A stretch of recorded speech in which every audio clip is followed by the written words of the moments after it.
بابا میرا یقین کریں، وہ لڑکا جھوٹ کہہ رہا ہے، میں رات اس کے ساتھ نہیں۔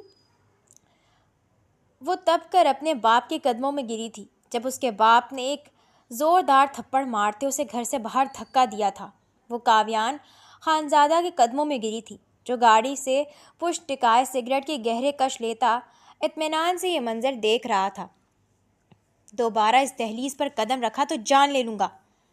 کل رات جس کے ساتھ تھی باقی زندگی اس کے ساتھ رہو، کہتے ساتھ اس کے باپ نے دروازہ بند کر دیا تھا، جبکہ کاویان طنزیہ مسکراتے کندھے اچکا گیا۔ وہ نفرت سے کاویان کو دیکھتی کھڑی ہوئی تھی۔ میں تمہیں معاف نہیں کروں گی، گھٹیا انسان، کہتے ساتھ وہ آگے بڑھنے لگی تھی جب سے کاویان نے اسے گاڑی کی پچھلی سیٹ پر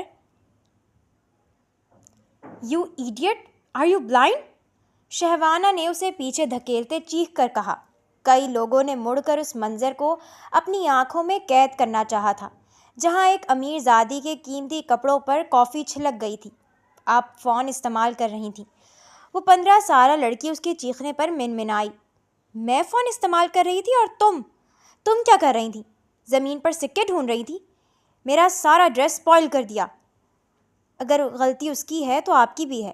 ایکسکیوز می، چلو رمشا، کاویان نے سرد مہری سے کہتے اپنی چھوٹی بہن کا ہاتھ تھاما اور اپنے والیٹ سے 5,000 کے 2 نوٹ نکال کر اس کی طرف بڑھائے۔ اس کی حرکت پر شہوانہ کی آنکھیں پھیلی تھیں۔ اس نے 5,000 کے 2 نوٹ دیکھے اور اپنا والیٹ کھول کر 4 اور 5,000 کے نوٹ نکال کر کاویان کے منہ پر دے مارے۔ یہ بھی ملا کر اپنی اندھی بہن کی آنکھوں کا علاج کروا لینا، یہ 10,000 شاید کم پڑیں گے۔ کاویان کی آنکھیں شعلہ بار ہوئیں۔ بھائی چلیں، رمشا نے آہستہ سے کہا۔ اپنی دولت کا نشہ گھر چھوڑ کر نکلا کریں بی بی، اور یہ پیسے کسی غریب کو دے دینا، اس دعا کے ساتھ کہ اللہ اس کے بدلے تمہارے دل کی سیاہی اور غرور کو کم کر دے۔ اس نے اپنے نوٹ دوبارہ والیٹ میں رکھے اور اگلی نظر اس پر ڈالے بغیر آگے بڑھ گیا۔ ہاؤ ڈیئر ہی! وہ دانت کچکچاتی تیز قدموں سے باہر کی جانب بڑھ گئی تھی۔ اس نے نیچے گرے نوٹوں کو پلٹ کر دیکھا تک نہیں تھا۔ وہ گاڑی میں بیٹھی اپنے لباس کو دیکھ رہی تھی جو مکمل طور پر برباد ہو چکا تھا، لیکن اسے رہ رہ کر اس شخص کا خیال آ رہا تھا جو اس کا لحاظ کیے بغیر دو بدو جواب دے رہا تھا۔ اسے اس کی شخصیت کا رعب نہیں دکھائی دیا۔ ایسا بہت کم ہی ہوتا تھا کہ اس کی شخصیت اور خوبصورتی کو کوئی مرد نظر انداز کرے، مرعوب نہ ہو، بچھا نہ جائے، اس کے سامنے جھک نہ جائے۔ اس نے آج تک مردوں کو اپنے سامنے پگھلتے ہی دیکھا تھا، نہ کہ کسی مرد کا یوں سرد لہجہ اور بے عزتی کرتے الفاظ۔ تم مجھے دوبارہ ملو، میں تمہیں تمہاری اوقات ضرور یاد دلاؤں گی، وہ بڑبڑائی تھی۔ تم دونوں کے منہ کیوں اترے ہوئے ہیں؟ فریدہ خاتون نے ان کو یوں سنجیدہ دیکھا تو پوچھے بغیر نہ رہ سکی۔ چھوڑے امی، آپ ہمارے ساتھ آ کر یہ برگر کھائیں، رمشا نے لہجے کو حشاش بشاش بناتے کہا۔ کیوں لے آئے؟ ساری تنخواہ آج کے دن اڑانی ہے کیا؟ کیا ہو گیا امی؟ اب کون سا میری تنخواہ 50,000 ہے؟ ہاں پتہ ہے، ماشاءاللہ لاکھ ہے، اللہ ترقی دے، برکت دے، مگر قناعت اور میانہ روی کو تھامنے رکھنا عقل مندی ہے۔ کبھی کبھی کھا لینے میں کوئی حرج نہیں، اور میں کماتا بھی تو آپ لوگوں کے لیے ہی ہوں۔ وہ مسکرایا تھا۔ پتہ ہے امی، ہمیں مال میں ایک بہت ہی خوبصورت لڑکی ملی، غلطی میری بھی تھی مگر اس کی بھی تھی۔ غلطی سے کافی اس کے کپڑوں پر گر گئی اور وہ محترمہ بھڑک گئی۔ بھائی نے پیسے نکال کر دینا چاہے اور وہ آگے سے اور بھڑک گئیں۔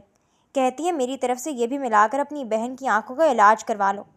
اے لو، پاگل تھی کیا؟ بدتمیز کہیں کی۔ فریدہ خاتون کو بھی غصہ آیا، پر آخری جواب تو بھائی نے ہی دیا تھا۔ وہ بڑا ہی مزیدار تھا۔ بھائی بولے، اپنی دولت کا نشہ چھوڑ کر نکلا کریں بی بی، اور یہ پیسے کسی غریب کو دے دینا، اس دعا کے ساتھ کہ اللہ اس کے بدلے تمہارے دل کی سیاہی اور غرور کم کر دے۔ یہ کہتے ہی رمشا کھلکھلا کر ہنسی تھی۔ اس کی ہنسی پر کاویان اپنی مسکراہٹ نہ روک سکا۔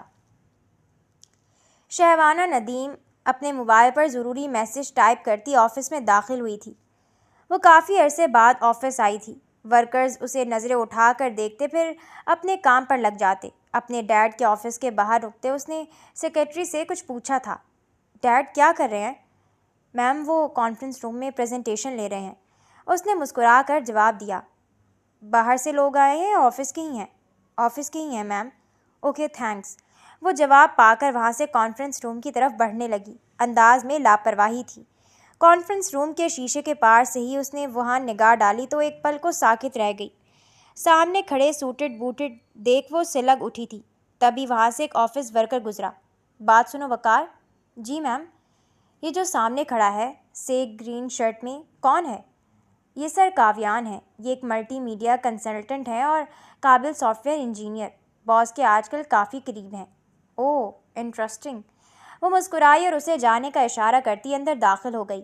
اسے یوں اچانک بغیر اجازت کے اندر داخل ہوتے دیکھ ندیم قاسمی کے چہرے کے تاثرات بدلے تھے، مگر وہ لاڈلی بیٹی کو یوں سب کے سامنے ٹوک نہ سکے۔ Is everything fine? وہ نرمی سے پوچھ رہے تھے، گو کہ آنکھیں کچھ تنبیہ کرتی ہوئی تھیں۔ ڈیڈ، آپ اس شخص کو ابھی کے ابھی نوکری سے نکال رہے ہیں۔ اس نے ہاتھ کی انگلیوں سے اشارہ کاویان کی طرف کیا۔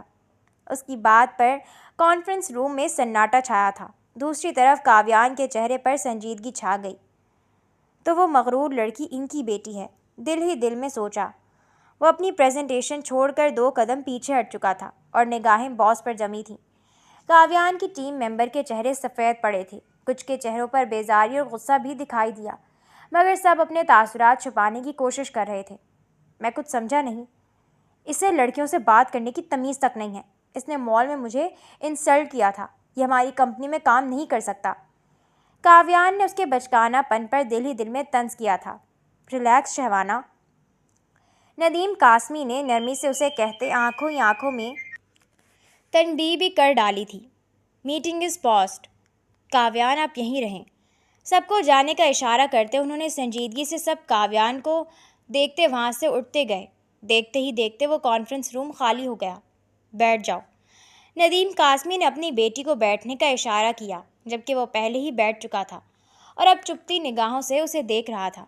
شہوانہ، کبھی کبھی تم مجھے بہت مشکل پوزیشن میں ڈال دیتی ہو۔ تمہیں میچور ہونے کی ضرورت ہے۔ اس طرح میٹنگ کے بیچ میں اچانک مداخلت کر کے ماحول کو ڈسٹرب کرنا ندیم قاسمی کی بیٹی کو سوٹ کرتا ہے؟ وہ نرمی سے اسے سمجھا رہے تھے۔ Okay I am sorry but please fire ہم۔ I can't. وہ کچھ تحمل سے بولے۔ تمہارے کسی پرسنل مسئلے کو ہم بیٹھ کر حل کر سکتے ہیں، اسے فائر کرنا ضروری نہیں۔ میں بغیر کسی بڑی وجہ کے اتنے ٹیلنٹ اور محنتی بندے کو نوکری سے کیوں نکالوں گا؟ اپنا نقصان کیوں کروں گا؟ ہاں، جیسے ہی معمولی شخص آپ کی کمپنی کو کروڑوں کا فائدہ پہنچا رہا ہے۔ بالکل پہنچا رہا ہے، کیوں نہیں پہنچا رہا؟ ان کے جواب پر کاویان کے چہرے پر ایک دھیمی مسکراہٹ اتری تھی۔ نگاہیں اسی پر شہوانہ سے ملی۔ وہ اسے کاٹدار انداز میں گھور کر رہ گئی۔ وہ نگاہیں پھیر چکا تھا۔ کیا آپ مجھے بتائیں گے کہ شہوانہ سے کہاں ملے تھے اور آپ دونوں کے بیچ کیا مسئلہ ہوا تھا؟ ہم مال میں تھے۔ میرے ساتھ میری چھوٹی 15 سالہ بہن تھی۔ میم بھی وہیں تھی۔ ان کی میری چھوٹی بہن سے تصادم کے نتیجے میں چھوٹی سی بحث ہوئی تھی اور 2 سے 3 جملوں کا تبادلہ ہوا تھا، اور سچ کہوں تو سر مجھے یاد بھی نہیں کہ وہ باتیں کیا تھیں۔ میں انہیں مکمل بھول چکا تھا۔ اس کا ایسا کہنا شہوانہ کو مزید بھڑکا گیا۔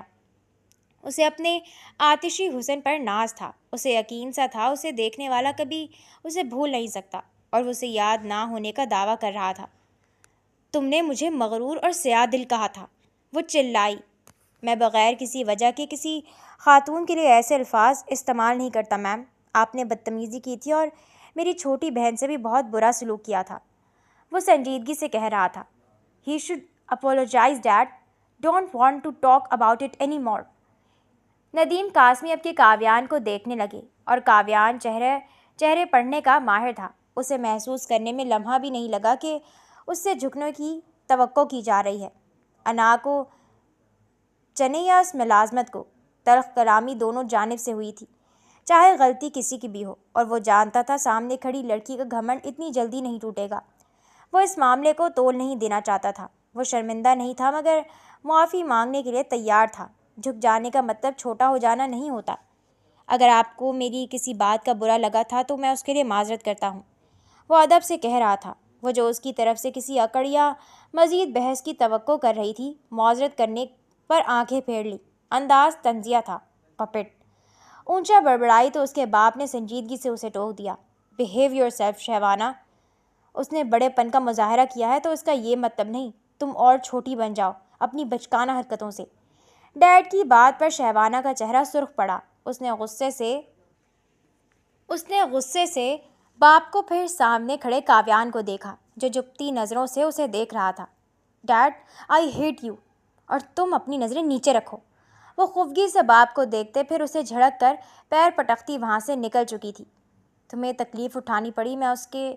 پلیز سر، ہم اس موضوع کو جانے دیتے ہیں، مجھے کوئی شکایت نہیں، وہ ضبط کرتا کہہ رہا تھا۔ تم سے یہی امید تھی، ہم یہ میٹنگ کل پھر کنٹینیو کریں گے، جیسا آپ بہتر سمجھیں، وہ کہہ کر مسکرایا۔ وہ نکلے تو وہ بھی ان کے پیچھے وہاں سے نکل آیا۔ اپنے کیبن تک جاتے جاتے پورے آفس کی نظریں اس نے خود پر محسوس کی تھیں اور اسے اس لڑکی پر خوب تاؤ آیا تھا۔ ڈیڈ نے مجھے اس 2 کے انسان کے سامنے شرمندہ کرنے میں کوئی کسر نہیں چھوڑی، اور تم جو مجھے میرے پورے اسٹاف کے سامنے شرمندہ کرنے کا کوئی موقع جانے نہیں دیتی، اس کا کیا؟ اسی پر ندیم قاسمی وہاں پر آئے تھے۔ اس کی ماں زنیرہ نے نظریں اٹھا کر اپنے شوہر کو دیکھا جو سخت برے موڈ میں لگ رہے تھے۔ اکلوتی اور لاڈلی ہونے کا یہ مطلب نہیں ہوتا کہ تم ساری عمر بچی ہی بن کر رہو۔ ہمارے لاڈ پیار نے تمہیں بہت زیادہ بگاڑ دیا ہے۔ تم ساری دنیا کو اپنا غلام سمجھنے لگی ہو۔ ساری دنیا تمہارے اشاروں پر نہیں چلے گی۔ اب تھوڑی سمجھداری پیدا کرو اپنے اندر۔ آپ اب بھی مجھے یہی کہہ رہے ہیں؟ وہ تلخی سے بول رہی تھی، آنکھوں میں آنسو بھر آئے۔ تو کسے کہوں؟ اب تم بڑی ہو رہی ہو، 10 سال کی بچی نہیں رہی ہو۔ انہوں نے اس کے آنسو دیکھتے اپنا لہجہ کچھ نرم کر لیا، مگر اس کے آنسو بہنا شروع ہو چکے تھے اور اسے چپ کروانا بڑا ہی مشکل تھا۔ رونا بند کرو، میں تمہیں تمہارے بھلے کے لیے ہی تو سمجھا رہا ہوں۔ سامنے کھڑی زنیرہ خاموشی سے یہ روٹھنے اور منانے کا مظاہرہ دیکھتی رہیں، مگر آنکھوں میں تعصف تھا، بلا کا تعصف۔ وہ جدی پشتی رئیس نہیں تھے، یہ دولت اور شہرت ندیم قاسمی کی اپنی جان توڑ محنت کا نتیجہ تھی، اور دولت کی فراوانی میں انہوں نے اپنی اکلوتی لاڈلی اولاد کو بہت چھوٹ دے دی تھی، اتنی چھوٹ جو خاندان میں کسی اور لڑکی کو حاصل نہیں تھی۔ اسے جسم کی نمائش کو چھوڑ کر ہر قسم کے لباس پہننے کی اجازت تھی۔ 18 سال کے ہوتے ہی اسے گاڑی دے دی گئی تھی، جبکہ ان کے خاندان میں نسلوں سے کسی لڑکی نے گاڑی نہیں چلائی تھی، مگر وہ ندیم قاسمی کی بیٹی تھی، اور اسے انہوں نے اپنے لاڈ پیار سے بری طرح بگاڑ دیا تھا۔ مغرور تھی وہ، گھمنڈ تکبر اس نے کوٹ کوٹ کر بھرا تھا۔ سونے پہ سہاگا اس کا پھولوں سا حسن تھا جو اسے ہر جگہ نمایاں کر دیتا۔ اس کی دولت اور حسن کے آگے سب بچھڑ جاتے تھے۔ شاید یہی وجہ تھی کہ وہ جھکنے کی عادی نہیں رہی۔ ندیم قاسمی اسے ساتھ لگائے اب اس کے آنسو پوچھ رہے تھے، جبکہ وہ دل ہی دل میں اب بھی کاویان کے بارے میں سوچ رہی تھی۔ اس کا غصہ ابھی بھی ٹھنڈا نہیں ہوا تھا۔ اس کے سامنے ندیم قاسمی نے اسے ڈانٹ کر اس کی انا کو مزید تقویت دی تھی، اور وہ اس کو اتنی آسانی سے معافی نہیں دے گی۔ دوسری طرف وہ اپنے کاموں میں اتنا مصروف رہتا تھا کہ اسے کسی دوسری چیز کو سوچنے کا وقت تک نہیں ملتا تھا۔ وہ گھر آتا تو بہن اور ماں کے علاوہ اس کے پاس کوئی مشغلہ نہیں تھا۔ وہ باقی وقت ان کے ساتھ ہی گزارتا تھا۔ آج بھی وہ ڈائننگ ٹیبل پر بیٹھے رات کا کھانا نوش کر رہے تھے جب اس کی ماں نے اس کی توجہ اپنے فون پر دکھائی دیتی ایک تصویر کی جانب مبذول کی۔ اچھی ہے، لیکن ابھی میرا شادی کرنے کا کوئی ارادہ نہیں ہے، آپ جانتی تو ہیں۔ 28 سال کے ہو گئے ہو کاویان، وہ جھنجھلاہٹ میں گھر کر بولی تھی۔ 30 تک انتظار کریں۔ وہ مسکرایا اور اس کی ماں اس گھورتی آنکھوں سے اسے مزید تپش دیتی محسوس ہوئی۔ تم پاگل ہو امی، کیا میں بوڑھا ہو رہا ہوں؟ اس نے معصومیت سے سوال کیا۔ اس کی والدہ سر پکڑ کر بیٹھ گئیں، جبکہ اس کی چھوٹی بہن مسکراہٹ دبائے اپنے بھائی کو دیکھ رہی تھی۔ بھائی نہ کریں اب اور تنگ امی کو، کوئی لڑکی پسند ہے تو بتا دیں۔ نہیں بھائی، مجھے تو کوئی نہیں پسند۔ تو پھر ہمیں ہی اجازت دے دیں کہ ہم ہی کوئی پسند کر لیں۔ ارے اتنی کیا جلدی ہے، تھوڑا سا صبر کر لیں پھر کر لیجیے گا پسند۔ میں تمہیں صاف صاف بتا دیتی ہوں کاویان، 30 سال کی عمر تک تم صبر نہیں کر سکتی۔ اگلے 6 مہینے تک اگر تمہیں لڑکی پسند نہ کی تو پھر میں تمہارا رشتہ اپنی پسند سے کر لوں گی، اور پھر مت کہنا کہ جلدی ہے یا پھر اور انتظار کریں، اس سے زیادہ اور انتظام میں کر ہی نہیں سکتی۔ کیا تم چاہتے ہو کہ میں تمہاری شادی کا ارمان لیے اس دنیا سے چلی جاؤں؟ توبہ امی، کس طرح کی باتیں کر رہی ہیں آپ؟ وہ بدک کر بولا۔ رمشا بھی اپنی ماں کو خفگی سے گھور رہی تھی۔ ہاں تو غلط کیا کہہ رہی ہوں میں اس میں؟ وہ بڑبڑائی تھیں۔ کاویان گہری سانس لیتا سر جھٹک گیا۔ کیا واقعی اسے اب شادی کے بارے میں سوچنا شروع کر دینا چاہیے؟ وہ ایک مشہور کیفے میں بیٹھا تھا، آنکھوں میں انتظار اور چہرے پر اطمینان۔ وہ سکون سے بیٹھا کافی ختم کر رہا تھا۔ دوسری طرف کلائنٹ ابھی تک نہیں آیا تھا۔ وہ ایک ڈیل کرنے آیا تھا، اسے ندیم قاسمی نے بھیجا تھا۔ اس نے بیٹھے بیٹھے دوبارہ فائل کی ورق گردانی شروع کر دی اور آخری صفحے تک آتے آتے اس کی آئی برو اکٹھے ہوئے۔ آخری صفحے پر شہوانہ کا نام لکھا تھا مگر اس کے دستخط نہیں تھے۔ وہ یکدم بھونچکا رہ گیا۔ اس کے دستخط نہ ہونے کا مطلب یہ فائل ادھوری ہے، مگر کل ہی تو سر نے کہا تھا کہ وہ فائل مکمل ہے۔ اس نے باس کا نمبر ملایا۔ کاویان نے فائل مضبوطی سے پکڑی ہوئی تھی۔ مہینے کی محنت، کروڑوں کی ڈیل۔ سر، فائل ادھوری ہے، آخری دستخط نہیں ہے۔ کاویان کی آواز میں پریشانی تھی۔ دوسری طرف سے باس کی آواز آئی، کون سے دستخط؟ سر، زمین کے اصل مالک کے۔ وہ جگہ آپ کی بیٹی شہوانہ کے نام ہے، بغیر اس کے سائن کے ڈیل کیسے ہوگی؟ فون کے دوسرے سرے پر 2 سیکنڈ خاموشی رہی۔ میں نے کل ہی اسے دی تھی سائن کے لیے، شاید وہ بھول گئی ہوگی۔ کیا وہ فارنر کلائنٹ آ گیا؟ کاویان نے بیزاری سے آنکھیں بند کر لیں۔ نہیں سر، ابھی نہیں آیا، لیکن میں اسے میسج کر کے مزید وقت مانگ لیتا ہوں۔ تم ایسا کرو کاویان، 5 منٹ کی ڈرائیو پر ہی یونیورسٹی، وہ ابھی وہیں ہوگی۔ میں اسے کال کر رہا ہوں، جاؤ اور اس سے سائن لے آؤ۔ اس کلائنٹ سے 1 گھنٹہ مانگ لو۔ کاویان نے فائل بند کی، جبڑا بھینچ لیا۔ جی سر کہہ کر کال کاٹ دی۔ میری زندگی کا سب سے بڑا سر درد بنتی جا رہی ہے یہ لڑکی۔ نہ چاہتے ہوئے بھی مجھے بار بار اسی سے ٹکراؤ کرنا پڑ رہا ہے۔ وہ فائل اٹھا کر وہاں سے نکل گیا۔ کلائنٹ ویسے بھی لیٹ تھا۔ اس نے کہا وہ انتظار کر کے واپس جا رہا ہے، لیکن 1 گھنٹے بعد وہ وہیں ملے۔ کلائنٹ فوراً مان گیا۔ اس نے رخ یونیورسٹی کی طرف موڑ دیا۔ وہ وہاں پہنچتا پارکنگ لاٹ میں اپنی گاڑی کے پاس کھڑے وہ کافی دیر انتظار کرتا رہا، مگر وہ کہیں دکھائی نہیں دے رہی تھی۔ اس نے ٹیک لگا لی۔ دھوپ سر پر تھی۔ اس کے بھورے بال دھوپ میں سنہری لگ رہے تھے۔ آنکھوں میں دھوپ لگ کر اس کے رنگت کو اور ابھار رہی تھی۔ وہ سرخ پڑا ہوا تھا۔ اس نے نگاہیں گھماتے کسی سایہ دار جگہ کا انتخاب کیا اور وہیں جا کر کھڑا ہو گیا۔ 10 سے 15 سے 20 منٹ گزر گئے۔ کچھ دور کھڑی وہ مزے لیتی اسے دیکھ رہی تھی، چہرے پر طنزیہ مسکراہٹ۔ بیچارے کی قسمت پھوٹی تھی جو میرے ڈیڈ کے پاس کام کر رہا ہے، مجھ سے پنگا لینے کے بعد۔ آخر 25 منٹ بعد وہ اپنے دوستوں کو اشارہ کرتے ان کے ساتھ ہی ناز و انداز سے چلتے اس کے پاس چلی آئی۔ ڈیڈ نے بتایا کہ تم ویٹ کر رہے ہو، گرمی میں انتظار کرنا پڑا۔ دراصل میری کلاس چل رہی تھی، وہ سنجیدگی سے کہہ رہی تھی۔ کاویان نے اس کے چہرے پر ایک گہری نگاہ ڈالتے سر خم دیا۔ وہ اس پر اپنے الفاظ ضائع کیوں کرے؟ مجھے لگا چلے گئے ہوگے، اب بھی کھڑے ہو؟ وہ رک کر بولی، لہجہ زہر میں ڈوبا ہوا تھا۔ شاید یہ تمہاری قسمت ہی ہے کاویان، میرے آگے پیچھے گھومنا اور گھنٹوں انتظار بھی کرنا، کیونکہ تم میرے والد کے ملازم جو ٹھہرے۔ اس کی بات پر اس کے دوستوں نے ہنسنا شروع کیا تو کاویان نے دانت بھینچ لیے، آنکھیں بند کر کے غصہ پیا۔ وہ جان بوجھ کر اس کے ساتھ یہ جنگ جاری رکھنا چاہتی تھی۔ شہوانہ نے فائل کھینچ کر کھولی، قلم گھماتے ہوئے بولی، لو سائن کر دیتی ہوں۔ اس نے جھٹ سے دستخط کیے اور فائل اس کی طرف پھینک دی، جسے اس نے تیزی سے کیچ کیا اور پھر ایک سرد نگاہ اس پر ڈالی۔ لو اب جا سکتے ہو۔ کاویان نے فائل پکڑی، ایک لمحہ اس کی آنکھوں میں دیکھا۔ غصہ تھا، نفرت تھی اور بے بسی بھی۔ وہ کچھ کہنا چاہتا تھا، اس کی اس حقارت کا بدلہ لینا چاہتا تھا، پر زبان پر صرف ایک جملہ آیا، دھیما، تحمل سے بھرا ہوا، شکریہ شہوانہ، آپ کا وقت ضائع کرنے کے لیے معذرت۔ یہ کہہ کر وہ مڑ گیا، پیٹھ سیدھی، قدم بھاری۔ اندر ہی اندر اسے اس بات کا غصہ کھائے جا رہا تھا کہ وہ چاہ کر بھی اس لڑکی سے بدلہ نہیں لے پا رہا، جبکہ شہوانہ کو اس کی خاموشی نے مزید گھائل کیا تھا۔ وہ اس کے دور ہوتے قدموں کو گھورتی رہ گئی۔ جیت کا مزہ تھا پر عجیب سی خلش بھی۔ کیا وہ جان بوجھ کر اسے یوں نظر انداز کر رہا تھا؟ وہ کلائنٹ کے سامنے بیٹھے بھی اسی بات کو سوچے جا رہا تھا۔ وہ لڑکی حد سے زیادہ بڑھ رہی تھی، بہت زیادہ آگے۔ ڈیل فائنل ہو گئی۔ کلائنٹ سے ہاتھ ملاتے وہ اپنی جگہ سے اٹھا تھا۔ موڈ بری طرح آف تھا۔ اسے جیسے اس ڈیل کی کوئی خوشی نہ ہو رہی تھی۔ وہ باس کو خوشخبری سنا کر اپنے گھر آیا تھا، مگر انداز تھکن اور گراوٹ تھی۔ ذہن میں اس کا رویہ کسی سانپ کی مانند ڈنگ مار رہا تھا۔ اس نے باتوں کو ذہن سے نکالنے کی کوشش کی، مگر ناکام رہا۔ وہ مسلسل نفرت بھرے انداز میں اس کے بارے میں سوچتا ہی رہا، یہاں تک کہ وہ کھانا کھائے بغیر ہی سو گیا تھا۔ شہوانہ گھر آئی تو وہ بھی اسی ملاقات کو سوچ رہی تھی۔ اسے ذرا سی شرمندگی ہو رہی تھی۔ اسے اپنے دوستوں کے سامنے اس سے یوں بات نہیں کرنی چاہیے تھی۔ اس نے ایسا کیوں کیا؟ اور وہ خاموش رہا۔ یہ بات مزید حیران کرنے والی تھی۔ خیر جو بھی ہو، آئندہ وہ کبھی میرے سامنے ہی نہ آئے۔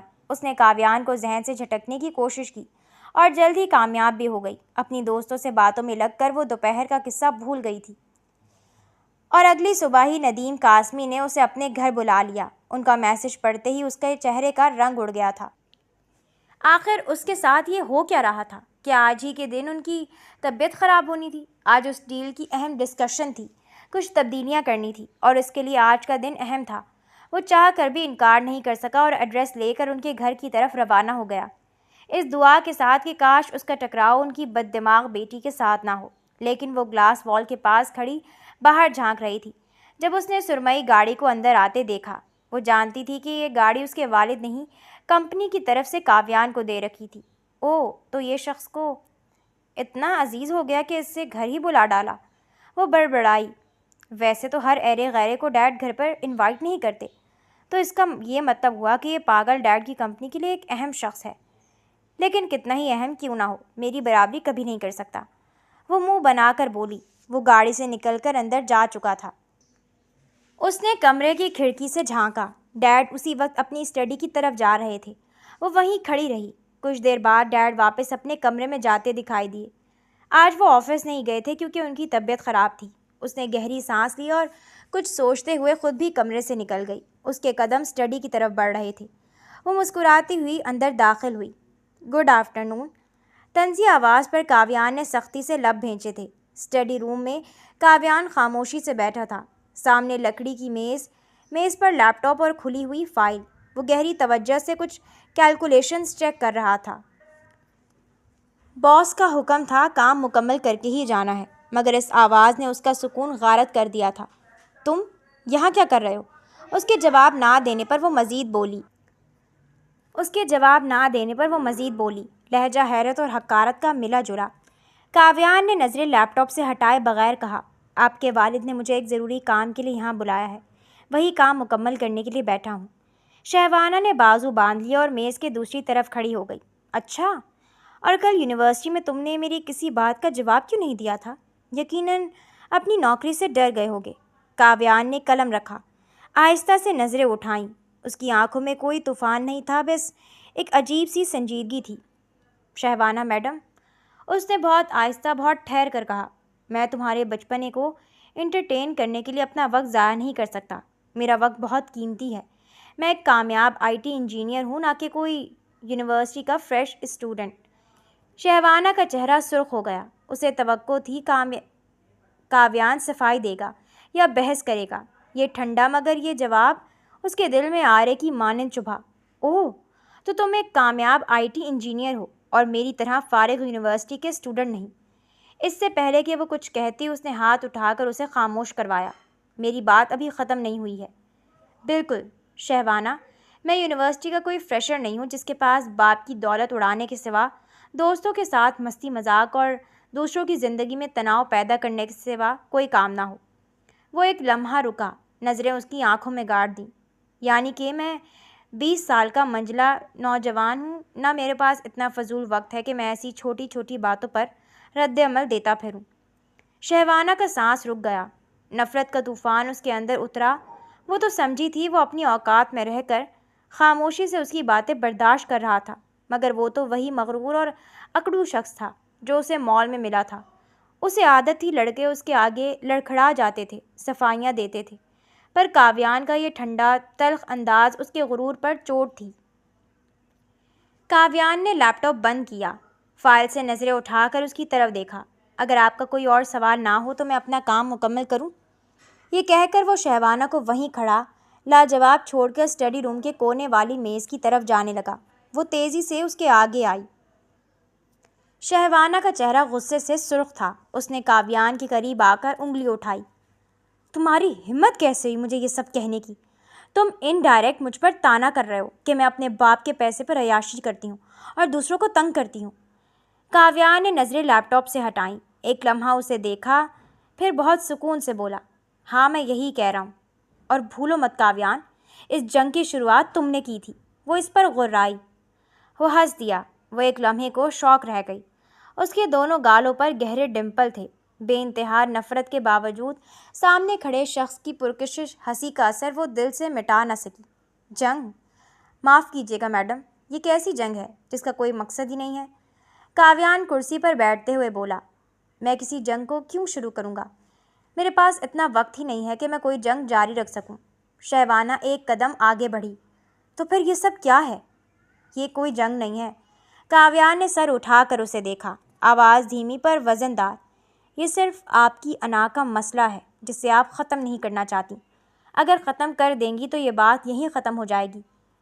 یہ جنگ ہے تو پھر جاری رہے گی اور میں تمہاری کی گئی باتوں کا تمہیں جواب ضرور دوں گی، لیکن میں آپ سے ایک درخواست کرتا ہوں، میرے پیچھے آنا بند کر دیں اور مجھ سے بات کرنا بھی، کیونکہ میں آپ سے کوئی جنگ نہیں کرنا چاہتا۔ کیوں؟ ڈر لگ رہا ہے؟ شہوانہ کی آنکھوں میں آنسو بھرا غصہ آ گیا۔ ڈر؟ اور آپ سے؟ میری خاموشی کو میری کمزوری مت سمجھیں۔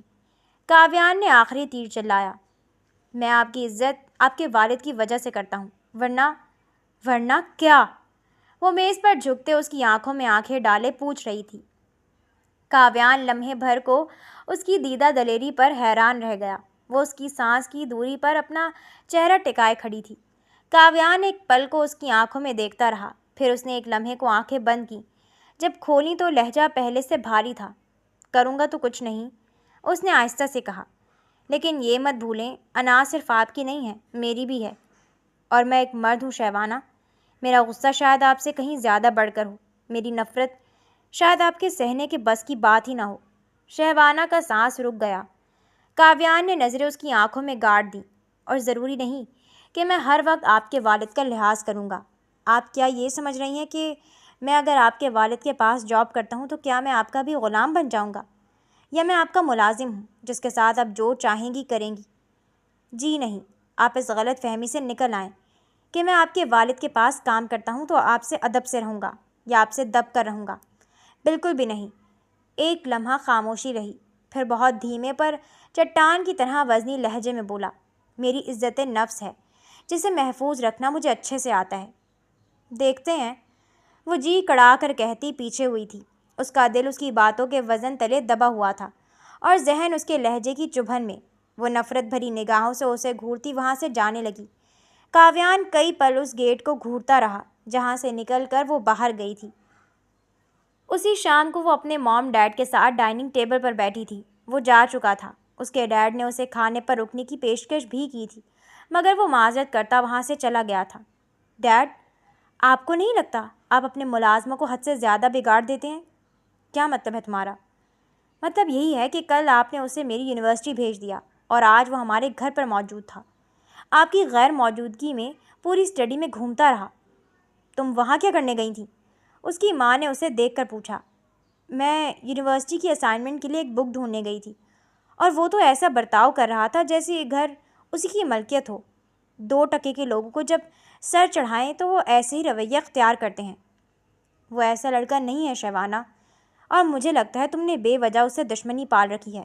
وہ بہت سلجھے ہوئے مزاج کا ذہین انسان ہے، بہت غیرت مند، خوددار، با ادب اور مہذب، بالکل ویسا ہی جیسی اولاد کی ہر ماں باپ خواہش کرتے ہیں۔ اگر میرا کوئی بیٹا ہوتا تو میری خواہش ہوتی کہ کاویان جیسا ہوتا، اور میں تو کسی گنتی میں نہیں آتی۔ میری تو کبھی ایسے تعریف نہیں کی۔ تعریف کروانے کے لیے کام بھی تعریف کروانے والے کرنے پڑتے ہیں میری جان۔ اس کی ماں نے مسکرا کر نرمی سے اسے جتایا۔ وہ اپنی ماں کو جانتی تھی، ہر وقت شکایتیں ہی تو رہتی تھی انہیں بھی۔ وہ تلخی سے ہنکار بھر گئی۔ دل میں کاویان کی نفرت مزید بڑھ گئی تھی۔ رہتا کہاں ہے وہ لڑکا؟ میں نے بھی دیکھا، دکھنے میں بھی بہت خوبصورت بچہ تھا۔ چھوٹے سے علاقے میں رہتا ہے، لیکن ٹیلنٹ بہت ہے۔ اچھی خاصی ڈیل جاتے جاتے رہ گئی اسی کی بدولت۔ کہیں اس کا ٹیلنٹ اس کی نہ رکنے والی زبان تو نہیں؟ نہ رکنے والی زبان مسئلہ نہیں ہے، زبان سے کیا نکلتا ہے وہ اہم بات ہے بیٹے۔ تم اپنا دل صاف کرو اس کے لیے اور کچھ سیکھو اس سے۔ اتنے برے دن نہیں آئے کہ اس سے سیکھنا پڑے۔ وہ تلخی سے کہتی وہاں سے اٹھ گئی۔ کچھ زیادہ ہی بدتمیز ہوتی جا رہی ہے شہوانہ، ندیم قاسمی الجھن میں گھرے بولے۔ آپ کے منہ سے کسی اور کی تعریف سن کر اسے غصہ آ گیا ہوگا۔ وہ ہنس کر بولی تھیں، پتہ نہیں کب ختم ہوگا اس کا بچپنا۔ وہ بڑبڑا کر رہ گئے۔ کاویان کا مزاج آج پرسکون تھا۔ کل کے دن کی ساری بھڑاس نکال کر وہ اپنا دل ہلکا کر چکا تھا، اور اسے کوئی پچھتاوا بھی نہیں تھا، کیونکہ وہ اسی قابل تھی کہ اسے آئینہ دکھایا جاتا۔ شاید اسے اپنے حسن اور دولت کی طاقت پر غرور ہے، مگر اسے معلوم ہونا چاہیے اکثریت پیسہ اور حسن دیکھ کر پاگل ہو سکتی ہے، مگر دنیا میں کاویان جیسے لوگ بھی رہتے ہیں جن کی ترجیحات مختلف ہوتی ہیں، جو حسن پرست نہیں ہوتے اور دولت کو احساسات اور جذبات سے بڑھ کر اہمیت نہیں دیتے، انسانوں سے بڑھ کر تو بالکل بھی نہیں۔ وہ سکون سے لیٹا تھا جب اچانک اس کا فون بجنے لگا۔ اسکرین پر ندیم قاسمی لکھا دیکھ وہ چونکا۔ رات کے 12 بج رہے تھے۔ اس نے جلدی سے فون اٹھایا۔ معذرت خواہ ہوں اس وقت تمہیں کال کرنے پر۔ ارے معذرت کی کیا بات ہے سر، آپ کسی بھی وقت مجھے کال کر سکتے ہیں۔ دراصل ایک ایمرجنسی ہے، شہوانہ کی گاڑی تمہارے علاقے کی طرف خراب ہو گئی ہے اور اس کا کہنا ہے کہ آس پاس کوئی مکینک نہیں ہے، تم جا سکتے ہو؟ میں نے لوکیشن تمہیں واٹس ایپ کر دی ہے۔ اوہ جی ٹھیک ہے، میں فوراً جاتا ہوں، آپ فکر مت کریں، یہ علاقہ محفوظ ہے۔ شکریہ کاویان، انہوں نے کہہ کر فون بند کر دیا، مگر گاڑی تو اس کا دوست لے کر گیا تھا اور ابھی تک واپس نہیں آیا تھا، مجبوراً اسے بائک لے جانی پڑتی۔ وہ بائک پر ہی ماں کو اطلاع دے کر جلدی سے نکل گیا۔ وہاں پہنچا تو وہ گاڑی لاک کیے ڈرائیونگ سیٹ پر بیٹھی تھی۔ اسے آتا دیکھ چہرے کے تاثرات بدل گئے، آنکھوں میں غصہ ابھر آیا۔ وہ تیزی سے باہر نکلی۔ تم یہاں کیا کر رہے ہو؟ چپتی ہوئی آواز پر کاویان کا دل کیا اس کا منہ توڑ دے۔ اتنی رات کو وہ اپنا بستر چھوڑ کر اس کی مدد کرنے آیا تھا، اور اس کا لہجہ تو لہجہ، لباس، اسے ایسی تنگ شرٹ میں وہ پہلی دفعہ دیکھ رہا تھا، ورنہ وہ مناسب ڈریسنگ ہی کرتی تھی۔ بابا نے تمہیں بھیجا ہے؟ جی آپ کے والد صاحب نے مجھے ہی بھیجا ہے، مجبوری میں آنا پڑا۔ ہاں تو مت آتے، میں پیدل چلی جاتی تمہیں مدد کے لیے بلانے سے پہلے۔ میں اب تمہاری شکل دیکھنا بھی گوارا نہیں کرتی۔ مجھے بھی شوق نہیں آپ کی مدد کرنے کا، آپ کے والد کی شرافت مجھے مجبور کر گئی۔ اوہ تو یہ بات ہے، شرافت یا دولت؟ وہ ہنس کر بولی، جو چاہیں سمجھے، میں بار بار ایک ہی موضوع کو دہرانا اپنی توہین سمجھتا ہوں، اس لیے مجھے مت آزمائیں، کہیں آپ کی توہین نہ ہو جائے۔ ہاں ہاں کرو توہین، دیکھتی ہوں کتنی ہمت ہے تم میں۔ میں یہاں اپنی ہمت دکھانے نہیں آیا، بہتر ہوگا بحث یہیں ختم کر دیں۔ کاویان بونٹ کھول کر چیک کرنے لگتا ہے۔ شہوانہ بازو باندھے کھڑی غصے سے اسے گھور رہی ہوتی ہے۔ جلدی کرو، اندھیرا ہو رہا ہے، اور کہیں دوسری جگہ ہاتھ لگا کر میری گاڑی خراب مت کر دینا۔ آپ کی گاڑی؟ یہ آپ کے باپ کی ہے، اور خراب ہوگی یا قسمت سے ٹھیک یہ اللہ ہی جانتا ہے، کیونکہ میں میکینک نہیں ہوں۔ تو پھر ایفیشنسی نہ جھاڑو۔ کاویان سیدھا ہو کر اسے گھورتا ہے اور پھر شہادت کی انگلی ہونٹوں تک لا کر کا اشارہ کرتا ہے۔ وہ اسے گھورتے ہوئے نگاہیں پھیر لیتی ہے۔ کچھ دیر خاموشی رہتی ہے، صرف ٹولز کی آواز آتی ہے۔ ویسے تمہیں شرم نہیں آتی؟ میرے باپ کے سامنے معصوم بنتے ہو اور پیٹھ پیچھے تمہاری اکڑ اتنی ہے، اور آپ کو شرم نہیں آتی؟ بلا وجہ ہر بار میرے منہ لگتی ہیں، یہ جاننے کے باوجود بھی کہ میں آپ سے بات کرنا بھی نہیں چاہتا۔ تو نوکری چھوڑ دو نا، کون روک رہا ہے؟ میرے باپ کے پاس نوکری کرتے ہو، یقیناً مجھ سے ٹاکرا ہوتا رہے گا۔ وہ مزے لے رہی تھی۔ چھوڑ دوں گا لیکن آج نہیں، آج آپ پھنس گئی ہیں اور میں وعدے کا پکا ہوں۔ کاویان ہاتھ ہٹاتے اسے دیکھتا ہے۔ ہو گئی، جا کر سٹارٹ کریں۔ وہ جا کر گاڑی میں بیٹھ کر گاڑی سٹارٹ کرنے کی کوشش کرتی ہے اور گاڑی سٹارٹ ہو جاتی ہے۔ ویسے یہ انجن کی چیک لائٹ آ رہی ہے، اسے کل چیک کروائیں۔ مشورے کا شکریہ، وہ طنزیہ بولی۔ اب جا سکتی ہیں، اور ہاں، شکریہ بولنے کی ضرورت نہیں، میں نے آپ کے لیے نہیں اپنے ضمیر کے لیے کیا، وہ اسے جتاتے ہوئے بولا۔ وہ کاویان کو گھورتی ہوئی شیشہ چڑھا کر تیزی سے آگے نکل جاتی ہے۔ کاویان پیچھے کھڑا اس دھول کو دیکھتا رہ جاتا ہے اور پھر اپنے ہاتھ میں چھپے ایک پیکٹ کو۔ اس کی آنکھوں میں گہری سوچ کا سایہ دکھائی دیا۔ یہ پیکٹ اسے اس کی گاڑی سے ملا تھا جب وہ اسے ٹھیک کرنے کے لیے ٹول باکس لینے پیچھے کی طرف گیا تھا۔ یہ پیکٹ پچھلی سیٹ کے نیچے تھا، جسے اس نے خاموشی سے نکال لیا تھا۔ اس نے اسے ظاہر تک نہیں ہونے دیا کہ وہ اس کی گاڑی سے کیا نکال چکا تھا۔ اس نے اگلے دن وہ پیکٹ جا کر ندیم قاسمی کے سامنے رکھ دیا۔ وہ ایک پل کو چونکے، پھر ناسمجھی سے اسے دیکھا۔ وہ سر جھکائے کھڑا تھا۔ یہ کیا ہے کاویان؟ میں چاہوں گا کہ آپ اس معاملے کو بہت احتیاط سے حل کریں سر۔ کس معاملے کو؟ اور یہ تمہیں ملا کہاں سے ہے؟ مجھے یہ کل رات کو شہوانہ میڈم کی کار سے ملا ہے سر۔ یہ سنتے ہی ندیم قاسمی کا چہرہ سب پہ پڑا۔ انہوں نے بے یقینی سے نفی میں گردن ہلائی اور اس پیکٹ کو اٹھا کر دیکھا۔ کاویان ان کی جذباتوں کو سمجھ سکتا تھا، اس لیے خاموشی سے کھڑا رہا۔ یقین نہیں کر سکتا اس بات پر، ایسا ہو ہی نہیں سکتا۔ شہوانہ اور ایسی حرکت؟ بالکل بھی نہیں، ضرورت نہیں، کوئی غلط فہمی ہوگی۔ ٹھیک سے یاد کرو، تمہیں کہیں اور تو نہیں ملا؟ نہیں سر، معاف کیجیے گا، مجھے کوئی غلط فہمی نہیں ہوئی، یہ مجھے وہیں سے ملا ہے۔ ہو سکتا ہے یہ ان کے کسی دوست کا ہو، میرا خیال ہے ان کی کمپنی ٹھیک نہیں ہے، ضروری نہیں کہ یہ شہوانہ میڈم کا ہی ہو۔ وہ ندیم قاسمی کو شوق میں بیٹھے دیکھ بے اختیار بولا تھا۔ ہاں ٹھیک کہہ رہے ہو تم، شاید ایسا ہی ہو، وہ پھیکے لہجے میں کہتے اپنا فون نکالنے لگے۔ میں جاتا ہوں سر، وہ اجازت لینے والے انداز میں بولا تو وہ اسبات میں گردن ہلانے لگے۔ وہ وہاں سے چلا گیا مگر ندیم قاسمی مزید وہاں بیٹھ نہیں پا رہے تھے۔ انہوں نے ساری زندگی ایسی کسی چیز کو براہ راست اپنے سامنے نہیں دیکھا تھا، اور یہ ان کی بیٹی کی گاڑی سے نکلا ہے۔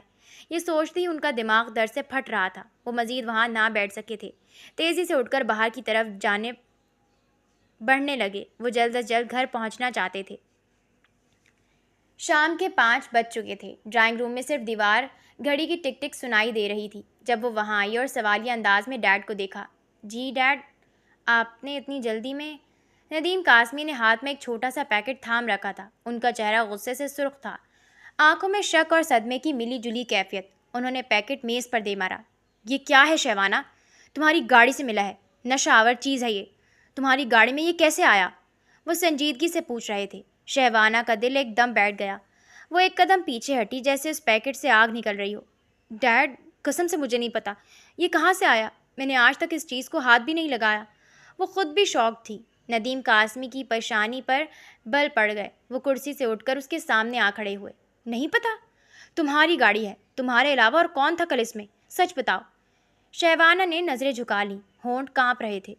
بس میرے کچھ دوست تھے، یونی سے واپسی پر ڈراپ کرنا تھا انہیں۔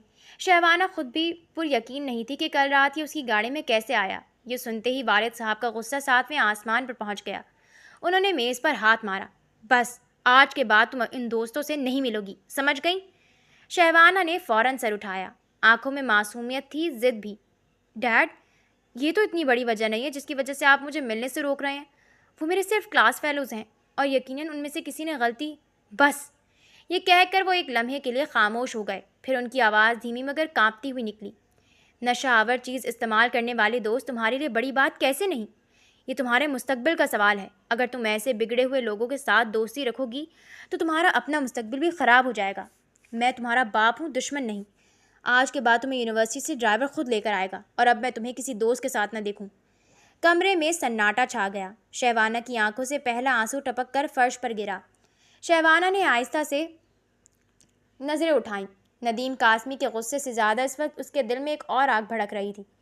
اس نے سوچا، یہ پیکٹ ڈیڈ کو نہیں ملا، یہ کاویان کو ملا ہوگا، اسی نے میری گاڑی چیک کی تھی۔ دل ہی دل میں ایک آگ سی جنم لینے لگی۔ اس کی مٹھیاں بھیج گئیں۔ اسے سب سے پہلے مجھے بتانا چاہیے تھا، مجھے وارن کر دینا چاہیے تھا، لیکن نہیں، وہ سیدھا ڈیڈ کے پاس چلا گیا، اور اب یہ اتنا بڑا مسئلہ بن گیا کہ میں اب اپنے دوستوں سے بھی نہیں مل سکتی۔ شیوانہ کے لب بھیج گئے، آنکھوں میں آنسو تھے مگر غصہ آنسوؤں سے زیادہ تھا۔ دل میں نفرت کی ایک لہر سی دوڑ گئی۔ وہ چاہتا ہی یہی تھا نا کہ میں اپنے باپ کی نظروں سے گر جاؤں۔